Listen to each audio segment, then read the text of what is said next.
రేవంత్ ఏలుబడిలో అన్ని రంగాలు కుదేలయ్యాయి. ఇక గురుకులాల సంగతి చెప్పనక్కర్లేదు. గురుకులాల్లో సరైన ఆహారం అందించకపోవడం, కొన్ని చోట్ల విషసర్పాలు కూరలు చాచిన ఘటనలు చూసాం. దాంతో గురుకుల విద్య అంటేనే పేరెంట్స్ బెంబేలెత్తిపోతున్నారు.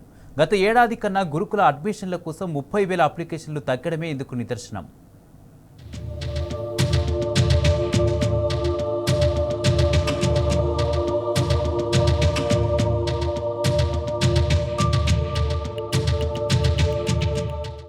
గురుకుల పాఠశాలల్లో అడ్మిషన్ల కోసం దరఖాస్తులు గణనీయంగా తగ్గాయి. కాంగ్రెస్ పాలనలో పెచ్చురిల్లిన అవినీతి గురుకుల పాఠశాలలపై స్పష్టమైన ప్రభావం చూపింది.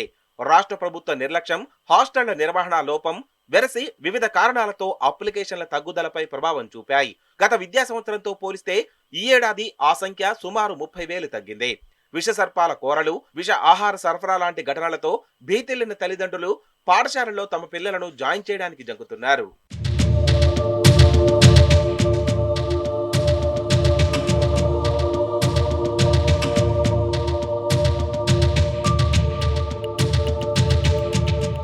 గత 10 ఏళ్ల కాలంలో ఎన్నడూ లేనంతగా గురుకుల పాఠశాలల నిర్వహణ వివాదాస్పదమైంది. వరుస ఉదంతాలు జరగడం, అవి జరగకుండా తగు జాగ్రత్తలు తీసుకోవడంలో పాలకులు విఫలమవడంతో విద్యార్థులు విసిగిపోయి బయటకు వెళ్లిపోతున్నారనే విమర్శలు వచ్చాయి. సాంఘిక సంక్షేమ శాఖ ఆధ్వర్యంలో గురుకుల స్కూళ్లలో 5వ తరగతి అడ్మిషన్ల కోసం ఆన్లైన్ ద్వారా దరఖాస్తుల స్వీకరణ ప్రక్రియ జనవరి 30 వరకు సాగింది.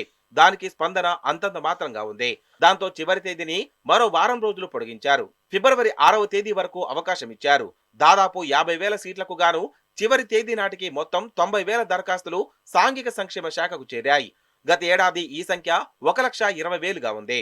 అంటే ఈ సంవత్సరం ఏకంగా 30,000 అప్లికేషన్లు తగ్గాయి. ఇందుకు అనేక కారణాలు కనిపిస్తుంటే అక్కడున్న అసౌకర్యాలు ఇండైరెక్ట్ గా రీజన్స్ అవుతున్నాయి. గత 10 ఏళ్లతో పోలిస్తే గురుకుల పాఠశాలల నిర్వహణ, నాణ్యతలో భారీ వ్యత్యాసం కనిపిస్తుంది. పాలకుల చిత్తశుద్ధి లోపం వల్ల విద్యార్థులు అగచాట్లు పడాల్సి వస్తుంది.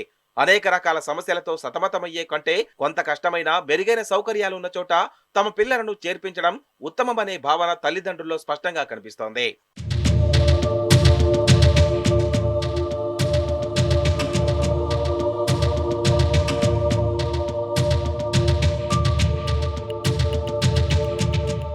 కాంగ్రెస్ పాలనలో అవినీతి కోరలు చాచింది.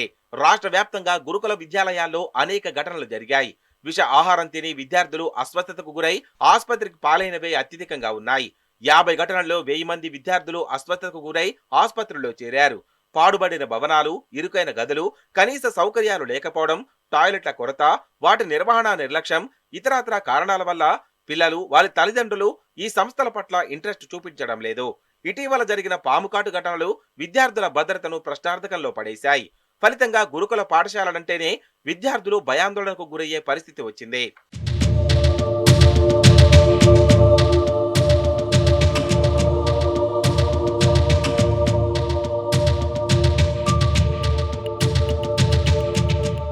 మెస్, కాస్మెటిక్ ఛార్జీల పెంపు అంతంత మాత్రంగా ఉంది. వాస్తవానికి 40% పెరగాల్సిన ఈ ఛార్జీలను కాంగ్రెస్ ప్రభుత్వం 15% పెంచి ఊరుకుంది. కరోనా తాకిడి వరకు మెస్ ఛార్జీల పెంపు ప్రక్రియ సజావుగా సాగింది.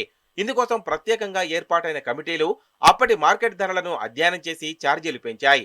2020-21, 2021-22 విద్యా సంవత్సరాల్లో మాత్రం కరోనా దెబ్బతో విద్యార్థులు స్కూళ్లకు రాకపోవడంతో ఛార్జీల పెంపు కోసం కమిటీలు ఏర్పడలేదు. ఆ తర్వాత 2023-24లో మాత్రం అప్పటి బీఆర్ఎస్ ప్రభుత్వం గురుకులాల్లో మెస్, కాస్మెటిక్ ఛార్జీల పెంపు కోసం కమిటీని ఏర్పాటు చేసింది. మెస్ ఛార్జీలను 25% పెంచుతూ కమిటీ చేసిన సిఫార్సులను ఆనాటి మంత్రివర్గం ఆమోదం కూడా తెలిపింది. ఆ వెంటనే ఎన్నికల కోడ్ రావడంతో ఆ ప్రక్రియ నిలిచిపోయింది. ఈ 25%కి అదనంగా 15% ఛార్జీలను పెంచింది. దీంతో విద్యార్థుల అంచనాల మేరకు మెస్ అండ్ కాస్మెటిక్ ఛార్జీలు పెరగలేదన్న వాదనలు వినిపించాయి. 3వ తరగతి నుంచి 7వ తరగతి వరకు ఉన్న 950 రూపాయలను 1,330 రూపాయలకు పెంచారు. 8వ తరగతి నుంచి 10వ తరగతి వరకు ఉన్న 1,100 రూపాయలను 1,540 రూపాయలకి, ఇంటర్ నుంచి పీజీ వరకు ఉన్న 1,500 రూపాయలను 2,100 వరకు పెంచి సర్కార్ మమ అనిపించేసింది. కాస్మెటిక్ ఛార్జీలు సైతం అదే దామాషాలో పెరిగాయి. పై కారణాలతో గురుకులాల్లో చదివేందుకు విద్యార్థులు అనాసక్తి కనబరుస్తున్నారు.